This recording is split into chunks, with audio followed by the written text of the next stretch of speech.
I'm Scott Klock, the director of the high school production of Brigadoon. We're here on the stage again with our cast. We have two more guest speakers with us, Robbie and Bea Stinson. So we'll continue our discussion of background about Scottish culture and life for our production of Brigadoon on April 24th, 25th, and 26th. Thank you. Thank you. Since this is a drama class, we'll have to project our voices, I guess. Bea has brought a sample of some Scottish not really cooking, but some cookies that are very typical of what the kind of cookies I have in Scotland. One is called the Oatcakes, and the other is Scottish Shortbread. And she'll just go ahead and start passing it around. And in the meantime, we will start our first film, which is a film that's put out by the British Travel Authority. It's called Scotland. It's a typical Scottish travel film. The first part is especially interesting, I think, because it shows what are called the Highland Games. Now, when you speak of the Highlands, there are the Highlands and the Lowlands in Scotland. Now, the Highlands are the more remote areas where the people still tend to speak the ancient Scottish language called Gaelic. The Gaelic language is beginning to die out in the world, and northern Scotland is one of the few remaining places where they still speak it. Wales also speaks Gaelic sometimes, and some places in Ireland. So, as I said before, this first part will show the Highland Games, which are based on an ancient athletic contest that were held in Scotland. And they've gradually become expanded to include piping and the Highland dancing competitions, as well as the athletic events. Now, how many of you have ever heard of the term tossing the caber? This is something, okay. Have any of you been to Scotland? Didn't we have a girl who's from Scotland, a Highland dancer? Or? Oh, okay. Well, anyway, it'll show tossing the caber, which is quite unusual. And so, without saying any more, I'm just going to start the film, and you can see for yourselves. Can we get the film started? And I guess we'll have to turn off the lights. How do we start the film? Okay. Is it already in there? Okay.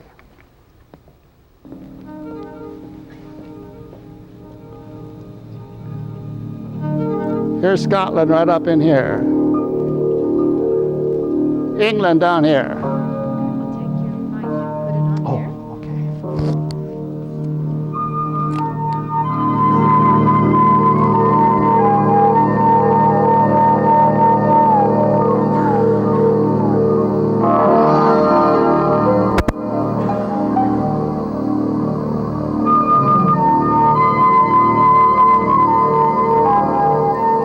Scotland, a proud nation whose people offer a warm and friendly welcome. An easily accessible country, Scotland offers a rich legacy of history and dramatically contrasting scenery from the rolling farmlands of the south and east to the wild mountains of the north. Traditional Scotland can be seen every August in Dunoon at the Cowal gathering.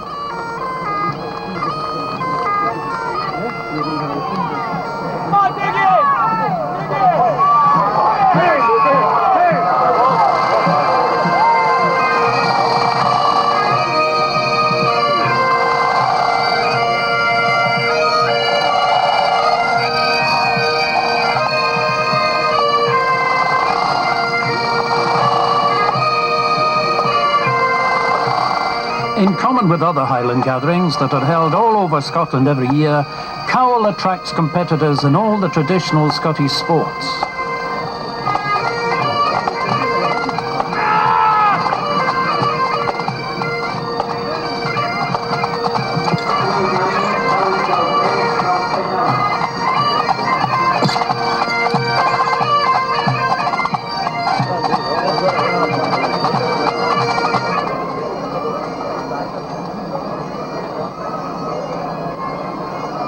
Tossing the caber is probably the most spectacular event of a Highland gathering.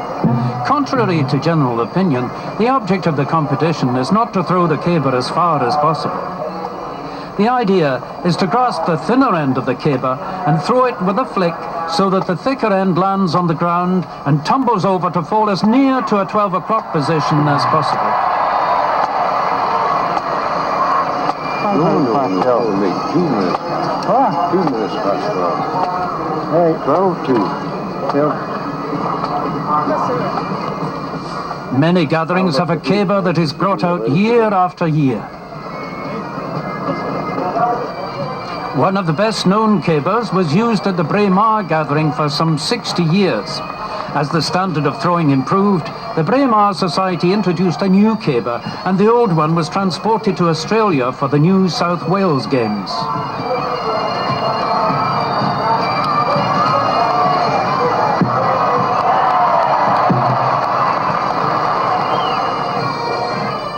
At the end of 2 days of competition, the pipe bands, in all over 2,300 bandsmen, marched through the main street at Dunoon. For 3 hours, the bands parade down the high street in one of the largest displays of marching and piping in the world.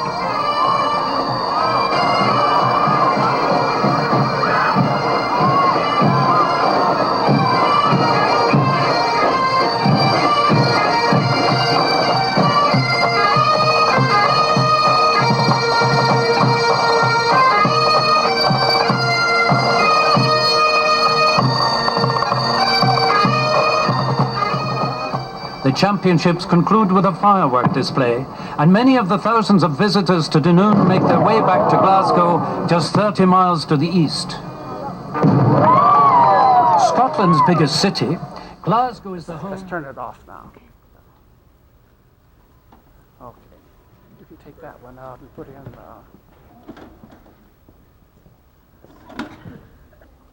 Now, there are lots of Highland Games in the United States that you can go to. Most of them, of course, are around the bigger cities.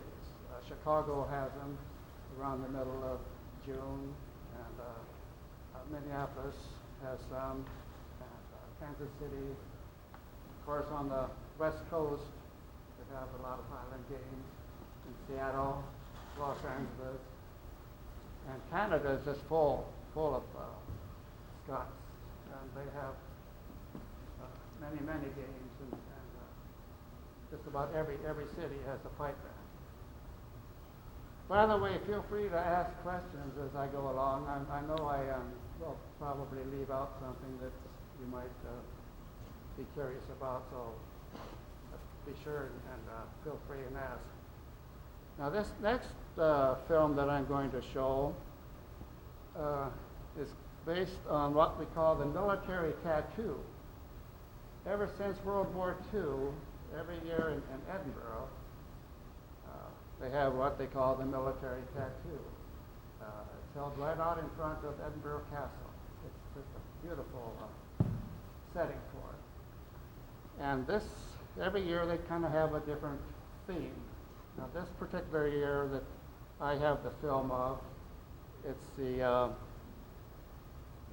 showing the impact of the Vikings on Scotland. Norway is just a few miles away from Scotland. So throughout all of Scotland's history, there have been wars and invasions of the Vikings into Scotland. And so this is going to show a little, it's going to start out showing a little bit of that Viking influence. And then it'll show the Vikings carrying a longboat into the center of the arena. And then you'll hear the pipes sounding the call to arms, the alarm, and theoretically the Scots will drive the Vikings back to Norway. But it does show, it's a beautiful setting. It will show the massed bands of nine Scottish regiments. There's a very rich military history in Scotland. Of course, they've been united with England now in what they call the United Kingdom for several hundred years. And the Scots have provided a lot of the soldiers for the British Army. And in fact, up until recently, they had what they called the Highland Brigade, the Highland Division, which was composed of nine separate Scottish regiments. Have any of you ever heard of the Black Watch? That's one of the famous Scottish regiments. Without any further talking, I think we can go ahead and start this one.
Continental neighbour to the ancient kingdom of Scotland is Norway.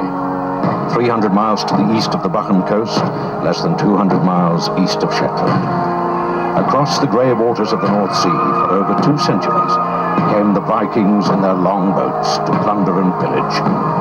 The Norsemen and the Scots struggled for supremacy in the Northern Isles and the islands of the west. And on one such island, Iona, the ancient kings of Scotland and Norway today lie side by side.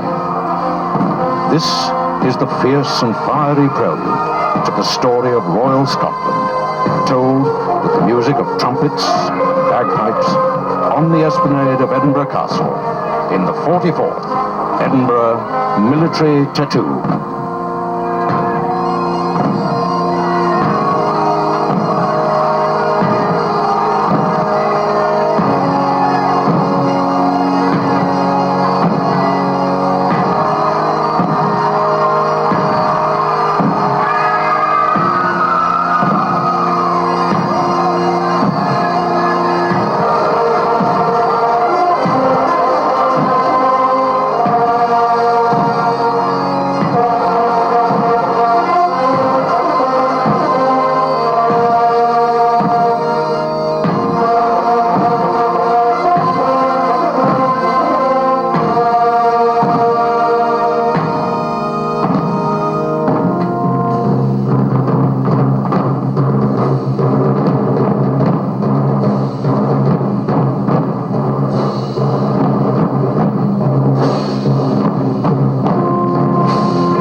August 950 years ago, King Duncan was killed near Elgin by the most celebrated murderer of all time, Macbeth. Crowned king, he reigned for 14 peaceful years. The king is crowned.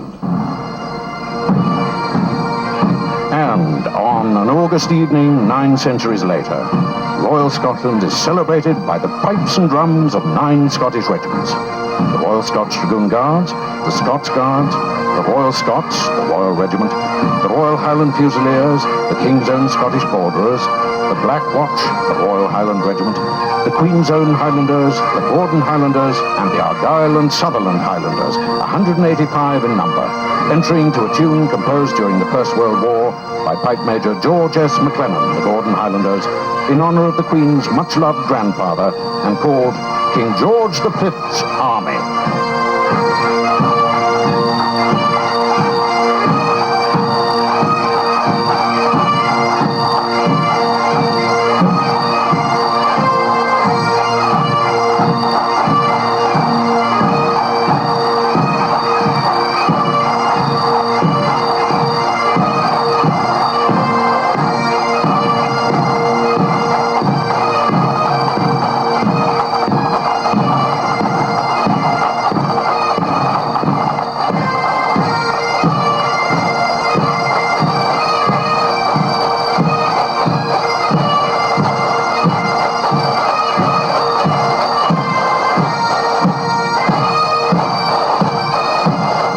Pipes and drums move into formation to the tune Prince Charles is Welcome to Lochaber, composed by Pipe Major Evan McRae, Queen's Own Cameron Highlanders, and first played before Prince Charles by Lochaber's school children in the year of the Queen's Silver Jubilee, 1977.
Loved of all slow airs, the Sky Boat Song, arranged by Captain Gavin Stoddart, Director of Army Bagpipe Music.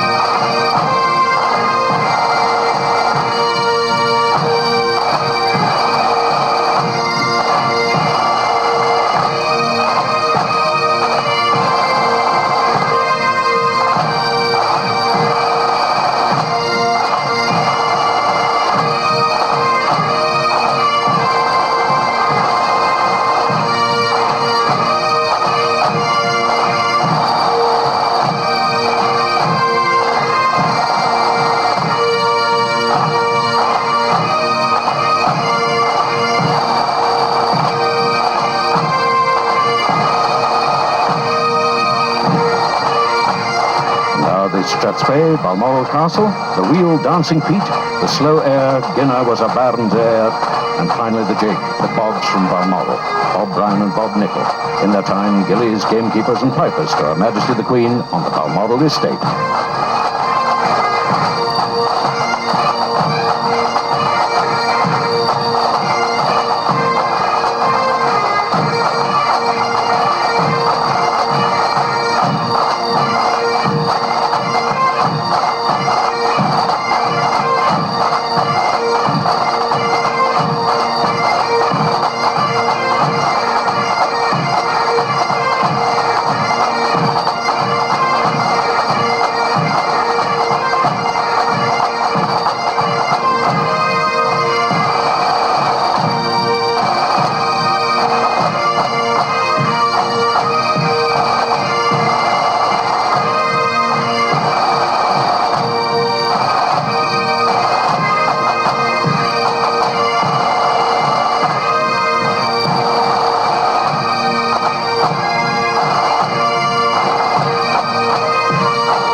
as always, for the mass, pipes and drums, the highlight of the evening for many of the 8 million people from all over the world who across the years have sat in the stands here high above Edinburgh.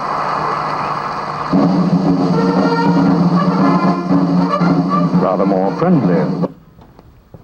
Okay.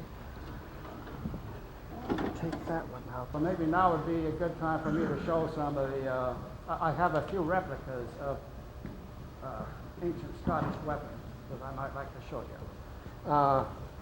Have any of you seen Braveheart? I got one of the that was used in the movie Braveheart. The official name of it is Claymore, which is the Gaelic word for great sword. And I just can't imagine anyone wielding a weapon of this size, and it's very impressive. But I guess they would swing it around their heads would be the correct way to use it. And it was so long that it would keep anyone else away. And I have another sample.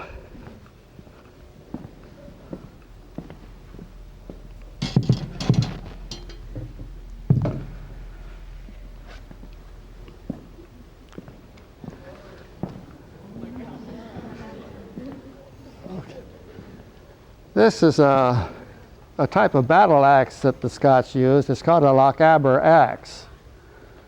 And it was used primarily against enemy cavalry. The soldiers on foot, if the cavalry was charging them, they would reach up with the hook and get a hold of the knight, pull him down off of his horse, and then proceed to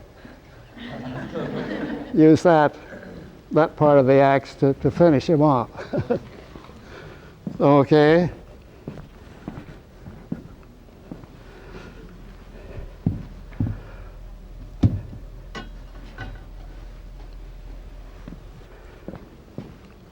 Then I have another sample of a weapon that was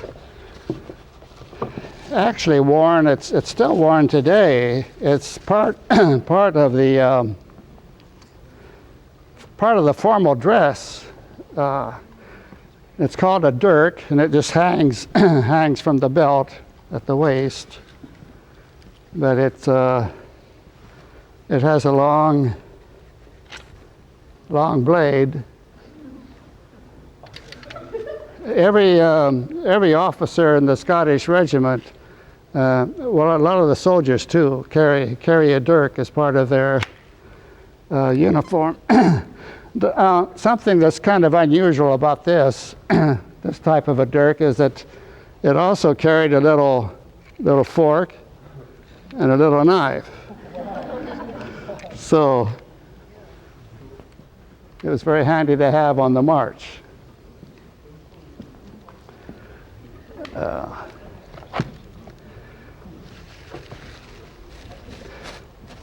But that is kind of unusual that this dirk would be perfectly accepted part of formal dress.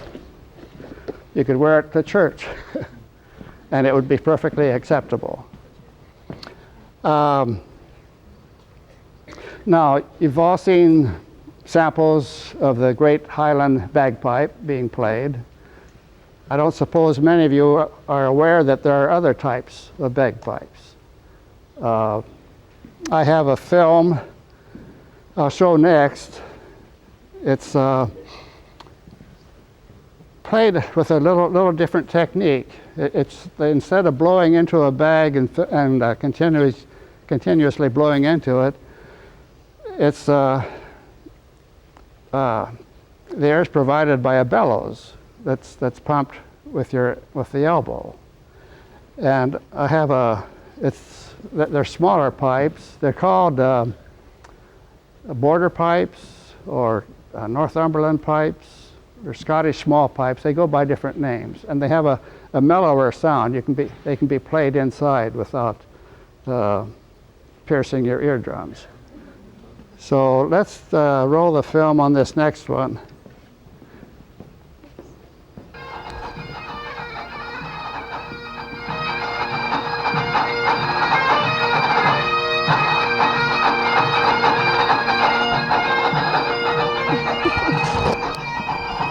Easy to forget about this.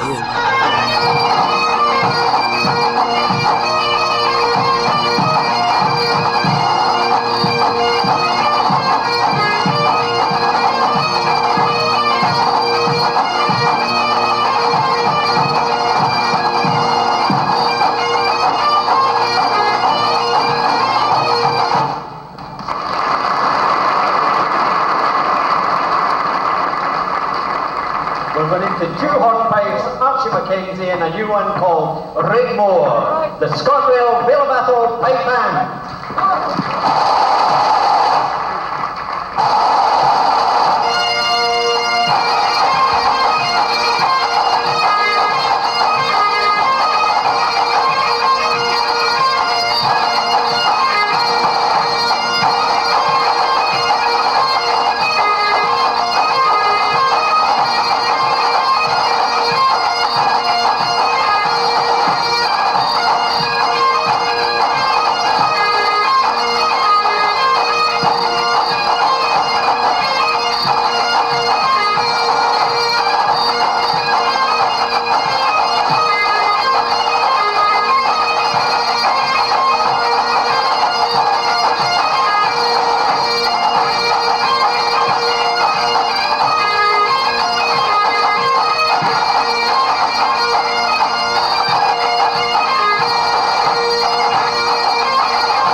Roddy MacLeod.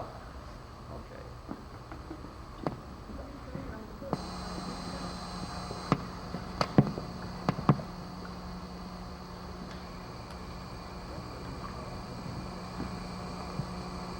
Hello and welcome to the Hebridean Pipers video.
You have just heard Dr. John N. McCaskill playing the hornpipe crossing the Minch, and that's just exactly what you do when you go to the Outer Hebrides.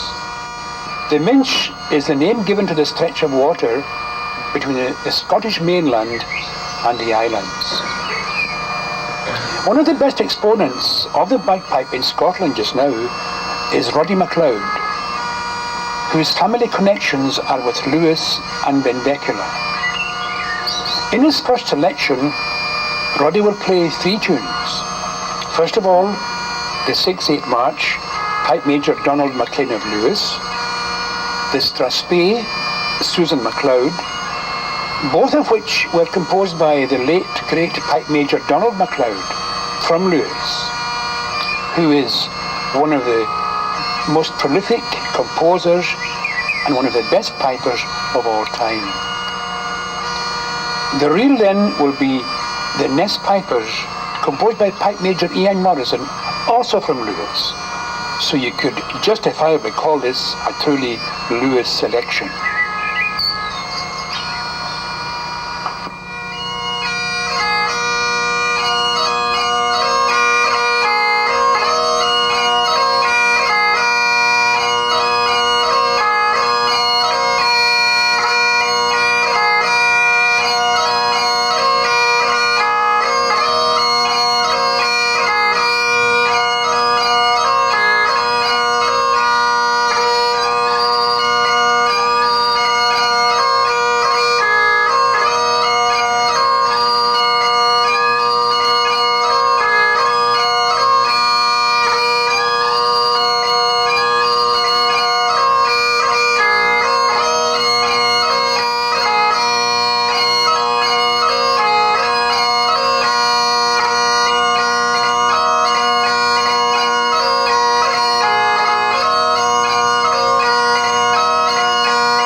The island of Lewis has produced its fair share of singers and composers of songs, and such a composer was Donald McKeever, who wrote one of the best-loved Gaelic songs of all time, The Natter of Card. This song refers to a man who went to Canada and came back many years on, and he found that all had changed except the eternal surge of the sea. After the song, Roddy's next selection will be, first of all, a Gaelic air, She Shia Bustas Bohilum, the Hebridean polka, followed by two jigs, Inspector Donald Campbell of Ness and the Hen's March.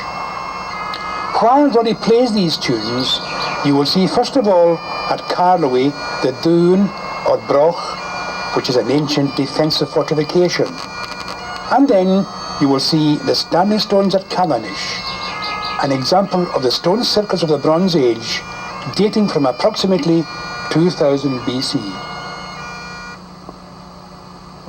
Na te roch van klein foy na hat roch kaj a tar na khwan mar khol slam senam fast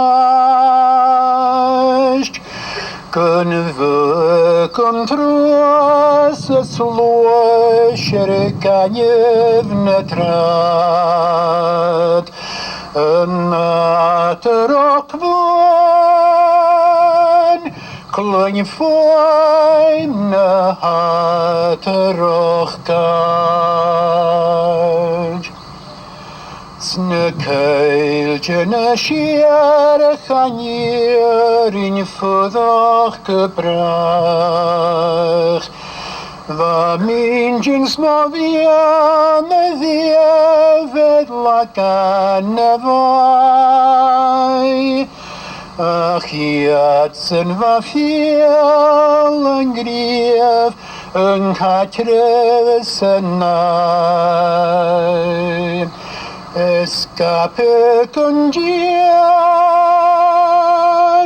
Maria lesial tinroina I surely me what Haglosh mi tegnatial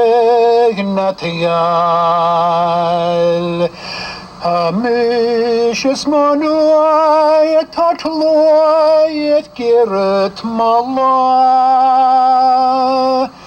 Now gobi swanj fuchsen kadelavash Mola pigeon sauce Rifoy na hat roch kaj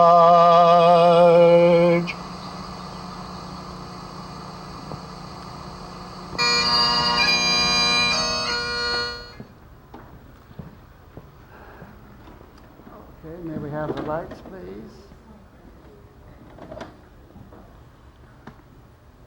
Well, that concludes our program.